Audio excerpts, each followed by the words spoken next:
Bonjour à tous, c'est un moment autrement, des mots à vous dire, des mots à vous échanger. Aujourd'hui, j'ai très envie qu'on aborde ce thème euh, des guides, des enseignants et des professeurs. Alors, je pense on pourra pas parler de tout ça en une seule vidéo, mais du moins sur cette séquence-là, il est important de signaler la présence de ces êtres qui sont avec nous et, qui, et qui nous accompagnent. Alors, les guides, beaucoup d'entre vous admettent, d'autres non.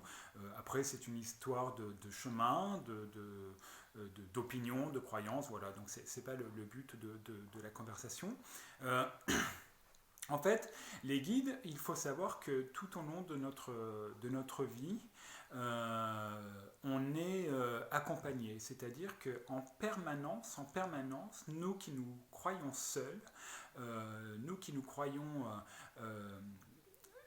comment dire, euh, de- vraiment solitaire, esselé dans notre petite vie derrière nos grands murs, en fait, il faut savoir qu'il y a du monde derrière. Voilà. Et ces guides, comme on les appelle, ce sont des, des des êtres qui ont été soit qui ont vécu l'expérience de la matière, donc qui se sont incarnés, d'autres non, et ils sont mis à notre service, si je puis dire ainsi, pour justement nous permettre de nous réaliser et de nous accomplir. Alors, le terme de guide, c'est bien, comment dire, est très bien relatif, puisque en fait les guides sont ces accompagnants spirituels, silencieux, subtils, parce ils se manifestent rarement dans nos vies, du moins c'est pas visible, c'est pas palpable, donc nous qui sommes toujours demandeurs de preuves, de, et de faits, on est toujours en train de remettre en question cette présence-là alors qu'elle se manifeste, on va dire, pratiquement jamais dans nos vies. Ben, tout ça, je vais vous dire, encore une fois, c'est du domaine de l'expérience, qui c'est un autre sujet, et qui sera également du domaine de l'ouverture. C'est-à-dire que au fur et à mesure qu'on s'ouvre à une plus large compréhension du monde, qu'on sort justement de ces sentiers battus que des siècles nous ont imposés à suivre. Généralement également, on nous a demandé pour beaucoup de nous faire taire. Donc c'est vrai que c'est un peu déroutant de mettre les pieds de mettre les pieds dans le plat, mais il faut savoir que vous le vouliez ou non, les guides sont là. Voilà, donc c'est vrai qu'il y a aussi de plus en plus d'ouverture aujourd'hui dans notre société qui admet ce fait-là, où il y a de plus en plus d'évidence, justement par divers témoignages de personnes qui ont eu l'expérience directe avec d'autres êtres venus d'autres mondes.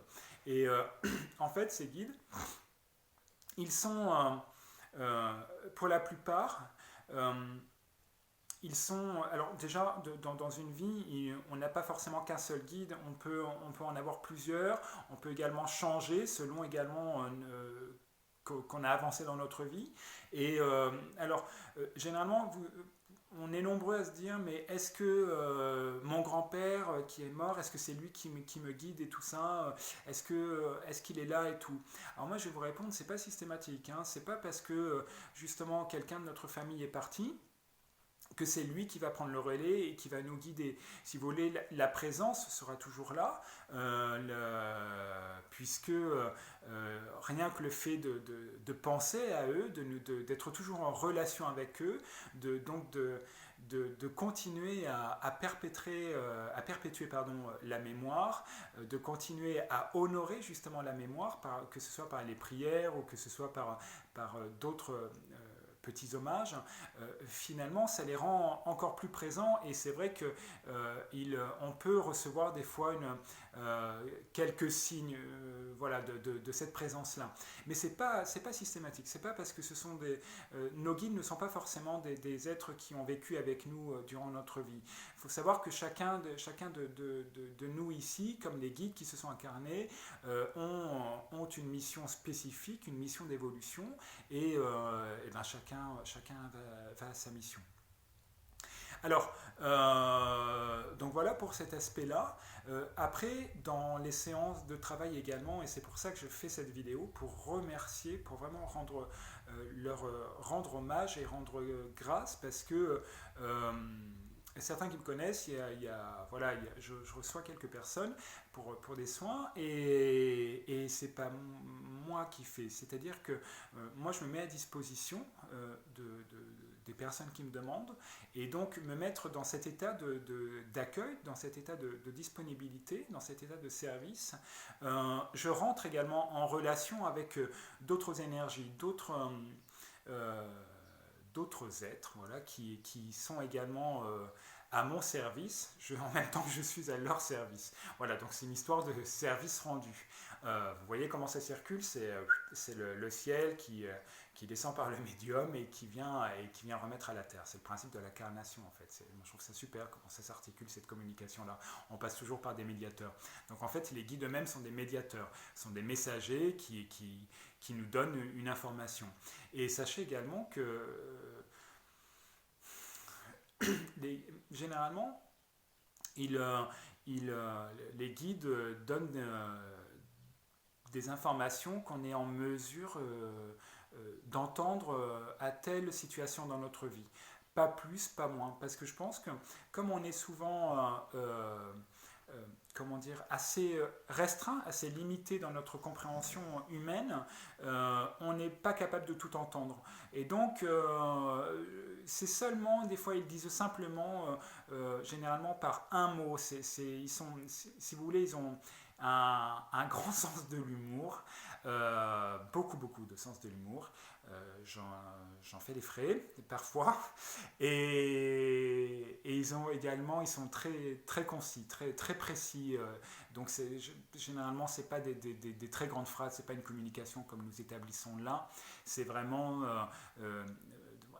des mots qui signifient tout un tas de choses. Voilà, c'est comme voir quelque chose en 3 dimensions, voir un objet en 3 dimensions, ou alors si vous préférez avoir une vision en 360 degrés.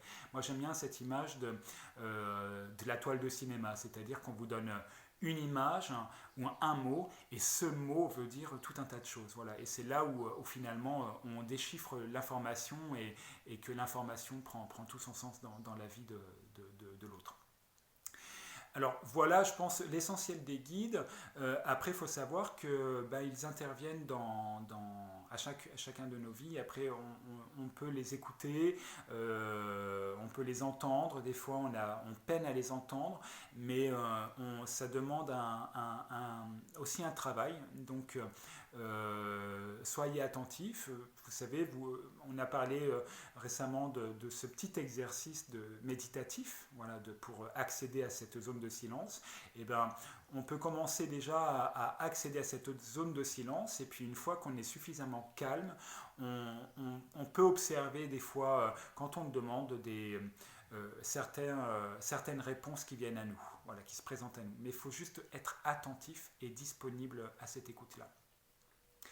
Voilà pour l'essentiel des guides, à qui je dis grand merci de veiller sur nous, sur chacun de nous, parce que vraiment, je le rappelle, contrairement à ce qu'on peut penser, on n'est pas seul. Et non, donc c'est un fait et une expérience que je vous invite à faire, parce que c'est vraiment un très beau cadeau. C'est que de l'amour et rien d'autre. Voilà, donc rien que ça, c'est merveilleux à vivre et à ressentir. Donc je vous invite à le ressentir pleinement. Voilà, et je vous y encourage de tout mon cœur. À très bientôt, et puis prenez soin de vous, et c'est l'époque qui veut ça, donc prenez soin de vous. Au plaisir de vous retrouver.